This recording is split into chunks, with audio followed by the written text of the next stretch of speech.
अक्टूबर 19, 2024 उडुपी, कर्नाटका। प्रतिमा नाम की एक लेडी अपने ब्रदर और अपने इन-लॉज को कॉल करती है। ये कॉल सुबह के करीब 3:30 बजे के वक्त आया था। अब नॉर्मल सी बात है, इस वक्त अगर कोई कॉल आता है तो वो बहुत ही ज़्यादा अर्जेंट होता है। इसी वजह से कॉल आता देखकर वो भी इस टाइम पर प्रतिमा का भाई और उसके इन-लॉज थोड़े से घबरा जाते हैं, बिकॉज उनको लग रहा था कि कुछ ना कुछ बुरी खबर है जो कि इस टाइम पर कॉल आ रहा है। वो डरते डरते कॉल उठाते हैं। दूसरी तरफ से प्रतिमा रोती बिलखती आवाज में उनसे कहती है कि बालकृष्णा, जो कि प्रतिमा के हस्बैंड थे, उनकी सांसें नहीं चल रही हैं। ये सुनते ही प्रतिमा का ब्रदर और उसके इन लॉज फौरन बालकृष्णा के घर पर पहुंच जाते हैं एंड वहां पर जाकर वो देखते हैं कि बालकृष्णा बेड पर अनकॉन्शियस पड़ा हुआ है एंड उसकी सांसें नहीं चल रही हैं। वो फौरन एक डॉक्टर को बुलाकर लाते हैं। डॉक्टर बालकृष्णा को चेक करता है एंड अनफॉर्चुनेटली डॉक्टर अब ये बता देता है कि बालकृष्णा अब इस दुनिया में नहीं रहे। दरअसल बालकृष्णा की तबीयत अगस्त 2024 से ही खराब चल रही थी। कभी उनको हाई फीवर हो जाता, कभी वॉमिटिंग, तो कभी कहीं कहीं पर पेन होने लगता। इन सभी चीजों से बालकृष्णा सफर कर रहा था। शुरू में तो बालकृष्णा ने इन सारी चीजों को काफी लाइटली लिया। वो लोकल मेडिकल स्टोर पे जाता, वहां से दवा लेता और उसको खाता तो वो ठीक भी हो जाता था कुछ दिन के लिए, बट अगेन फिर उसकी तबीयत ऐसे ही खराब होने लगती थी। अब जब ये काफी दिन तक चलता रहा तो बालकृष्णा ने फाइनली एक किसी बड़े हॉस्पिटल में बड़े डॉक्टर को दिखाने का डिसाइड किया एंड इसी डिसीजन के साथ वो उडुपी से बेंगलोर शिफ्ट हो गया। बेंगलोर में उसने काफी बड़े बड़े हॉस्पिटल में अपने आप को दिखाया, बट किसी भी डॉक्टर को ये पता नहीं चल पाता था कि आखिर बालकृष्णा के साथ क्या चल रहा है।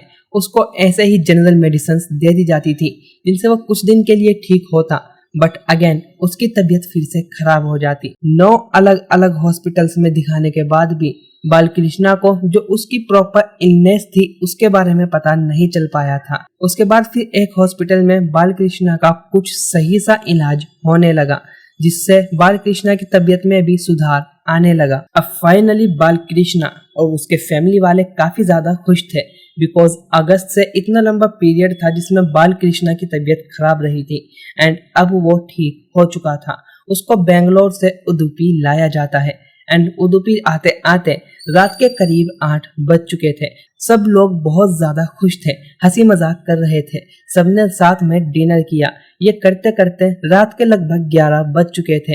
अब सब लोग यहीं पर रुकना चाहते थे क्योंकि अभी बालकृष्णा की तबीयत हो सकता है कि फिर से खराब हो जाए एंड वो चाहते थे कि वो बालकृष्णा की सेवा करें, थोड़ी बहुत उसका ख्याल रखें एंड प्रतिमा का भी घर के काम में हाथ बटा दें। बट प्रतिमा ऐसा नहीं चाहती थी। उसने सबको घर जाने के लिए बोल दिया, जिस वजह से सबको थोड़ा अजीब तो लगा कि वो प्रतिमा की हेल्प ही कर रहे हैं, बट प्रतिमा फिर भी उन्हें मना कर रही है। बट अगेन प्रतिमा जब अपनी जिद पर अड़ी रही तो वो लोग कुछ नहीं कर पाए और बिना कुछ सवाल किए अपने घर पर वापस आ गए। प्रतिमा का रियल ब्रदर था संदीप एंड संदीप वहीं पर रुकना चाहता था क्योंकि उसके बालकृष्णा के साथ काफी अच्छे रिलेशंस थे। वो दोनों जीजा साला कम और बेस्ट फ्रेंड ज्यादा थे। बालकृष्णा जब हॉस्पिटल में एडमिट था तो संदीप ने बालकृष्णा की काफी ज्यादा केयर की थी, बट कुछ ही घंटों के अंदर ये खुशी एक मातम में बदल गई।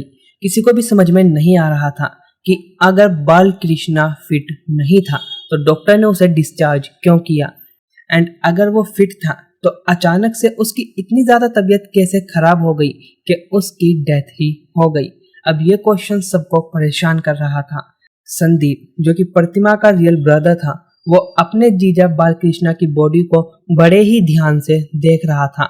तभी वो नोटिस करता है कि बालकृष्णा के चेहरे और कुछ गर्दन पर अजीब से रेड कलर के मार्क्स थे।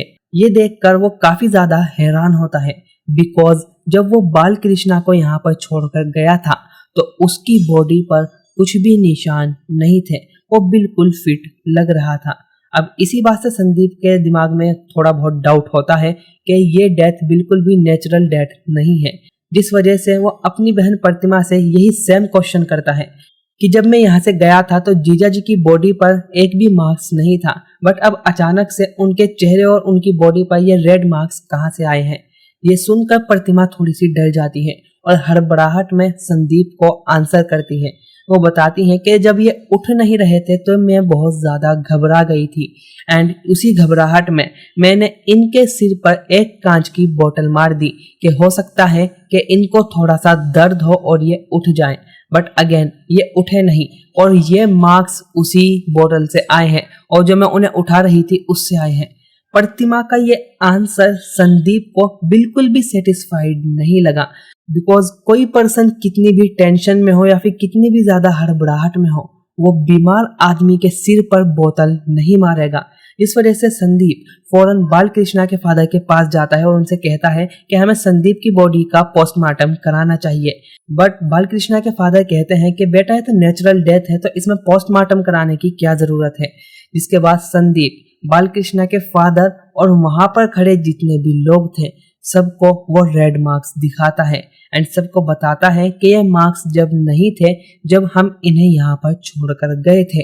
अब ये मार्क्स देखने के बाद सभी लोग बहुत ज्यादा शॉक्ड हो जाते हैं एंड सब लोग बालकृष्णा की बॉडी का पोस्टमार्टम कराने का डिसाइड करते हैं। बालकृष्णा की बॉडी को पोस्टमार्टम के लिए भेजा जाता है एंड यहाँ पर संदीप जो कि अपनी बहन प्रतिमा के आंसर से बिल्कुल भी सेटिस्फाइड नहीं था, वो वापस से उसके पास जाता है एंड अगेन उससे सेम क्वेश्चन करता है। इस वजह से प्रतिमा काफी ज्यादा उस पर भड़कने लगती है और कहती है कि मैंने तुझे सब कुछ बता तो दिया है, अब तू क्यों खामखा मेरे पीछे पड़ रहा है। अब संदीप एक और बात बोलता है, वो बोलता है कि मुझे पता है तू मुझसे झूठ बोल रही है, सच सच बता यहाँ पर हुआ क्या था। क्या यहाँ पर तेरी हेल्प करने के लिए दिलीप आया था। अब दिलीप का नाम सुनकर प्रतिमा के होश उड़ जाते हैं। संदीप प्रतिमा से कहता है कि उसे दिलीप और प्रतिमा के बारे में सब कुछ पता है और वैसे भी सिर्फ पोस्टमार्टम रिपोर्ट आने की देर है, उसके बाद तो सब दूध का दूध और पानी का पानी हो ही जाना है। अब प्रतिमा सब कुछ बताना स्टार्ट करती है। दरअसल प्रतिमा का एक ब्यूटी पार्लर था जो कि उसके हस्बैंड बालकृष्णा ने ही उसको खुलवा कर दिया था, क्योंकि प्रतिमा को काफी अच्छा ब्यूटी पार्लर का काम आता था। तो उसके हस्बैंड को लगा कि प्रतिमा की इससे अच्छी खासी कमाई भी हो जाएगी और उसका वक्त भी कट जाएगा, वो हमेशा घर पर फ्री रहती थी। वो पार्लर काफी अच्छा चलने भी लगा था, बट फिर कोरोना आ गया और इन्हें उस पार्लर को बंद करना पड़ा। अब प्रतिमा के पास कुछ भी काम नहीं था।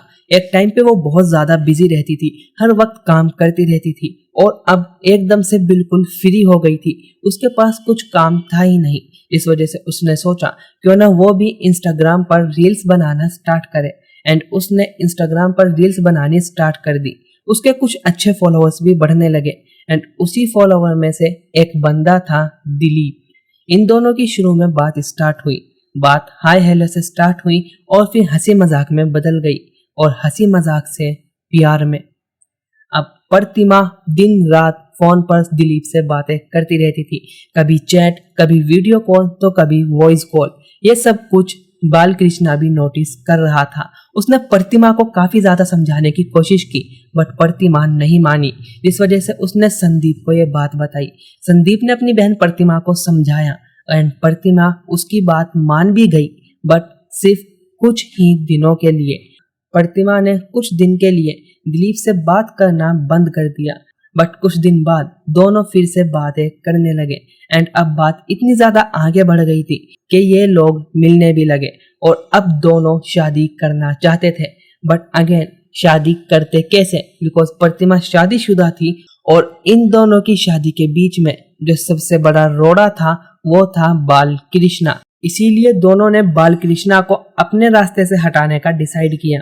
इन दोनों ने बालकृष्णा को धीरे धीरे मारने का डिसाइड किया, बिकॉज अगर अचानक से किसी की डेथ हो जाती है तो लोगों बागों को शक होता है, बट अगर किसी की तबीयत काफी टाइम से खराब चल रही हो एंड धीरे धीरे उसकी तबीयत बेकार होती जा रही हो तो लोगों को शक नहीं होता। उनको यही लगता है कि इसकी तबीयत को काफी दिनों से बेकार चल रही थी, खराब चल रही थी और ये तो होना ही था। एंड इसी प्लान के लिए उन्होंने किसी पॉइजनस केमिकल के बारे में रिसर्च करना स्टार्ट किया एंड कुछ रिसर्च करने के बाद इन दोनों को एक केमिकल मिला, बट इस केमिकल को खरीदना अपने आप में ही एक बहुत बड़ा टास्क था, बिकॉज ये केमिकल ऐसे ही नॉर्मली नहीं मिलता था।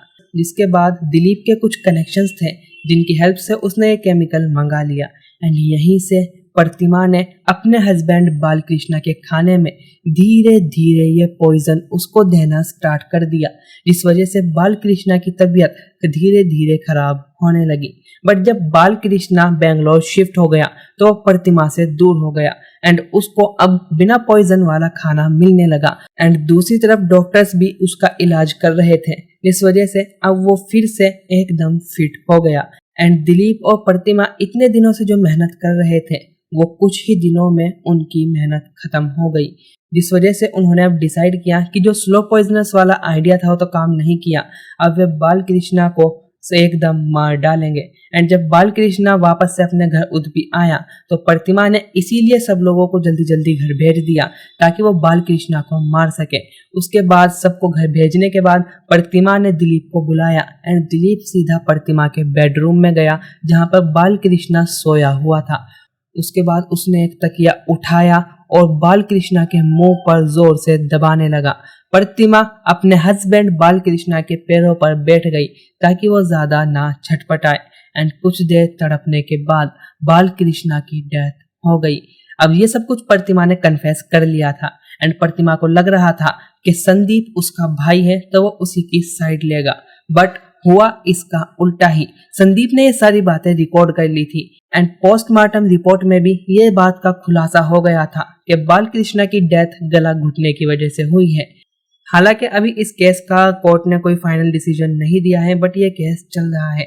आजकल ऐसे केसेस काफी ज्यादा बढ़ते जा रहे हैं जिनमें एक कपल होता है एंड अचानक से उनके बीच से एक या तो हस्बैंड या फिर वाइफ दूसरे को मार देता है। इन सब को खत्म करने के लिए हमें अपने घर पर प्रॉपर कम्युनिकेशन करनी चाहिए, अपने पार्टनर की नीड्स के बारे में पता करना चाहिए। And guys, this is today's case. अगर आपको इसी तरीके की डॉक्यूमेंट्रीज देखना पसंद है तो हमारे चैनल को सब्सक्राइब कीजिए। मिलते हैं नेक्स्ट वीडियो में। Thank you for watching.